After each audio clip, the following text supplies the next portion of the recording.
Hi hello வணக்கம் மக்களே, welcome back to book talk by உங்கள் ஆர்ஜே நவீனா. இன்னைக்கு நம்ம புக் டாக்ல we are not just turning pages, we are opening wings of pure inspiration. Yes, APJ Abdul Kalam சாரோட autobiography wings of fire புக்கோட review தான் பார்க்க போகிறோம். This book is like a rocket launch from a small town straight to the sky. Kalam சாரோட life வெறும் story மட்டும் கிடையாது, it's a life lesson for everybody. இந்த புக்ல இருந்து நான் கற்றுக்கிட்ட 3 திங்ஸ் உங்களோட ஷேர் பண்ண போகிறேன். Number 1, simplicity. அவர் சிம்பிள் ஸ்ட்ரீட்ல இருந்து மிசைல் மேன் ஆஃப் இந்தியா ஆகிற வரைக்கும் எவ்வளோ ஹைட்ஸ் அச்சீவ் பண்ணாலும் his humility and simplicity stayed with him always. Number 2, dedication and hard work. ரொம்ப ஆர்டினரி பேக்ரவுண்ட்ல இருந்து வந்தவருக்கு எக்ஸ்ட்ராடினரியான ட்ரீம்ஸ் இருந்துச்சு. ஃபெயிலியர்ஸ், செட்பேக்ஸ் எவ்வளோதான் இருந்தாலும் every time he bounced back with pure hard work and determination.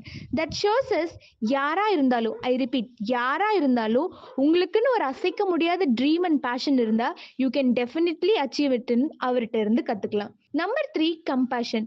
Kalam sir never described himself as a big prestigious man. Instead அவரோட ஜேர்னியில் யாரெல்லாம் ஹெல்ப் பண்ணியிருக்காங்களோ he always mentioned and thanked them multiple times. அவரோட good and bad டைம்ஸில் இருந்த எல்லாரையும் mention பண்ணியிருப்பார். அந்த gratitude and respect is something we all should learn. ஏன்னா success is never alone, it is always share.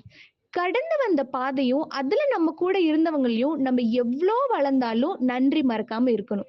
So friends, if you are passionate about science, research, rockets or just looking for an inspiration, wings of fire is a must read book. இது வெறும் book இல்லை, it's a growth path for every youngster, every dreamer and every believer.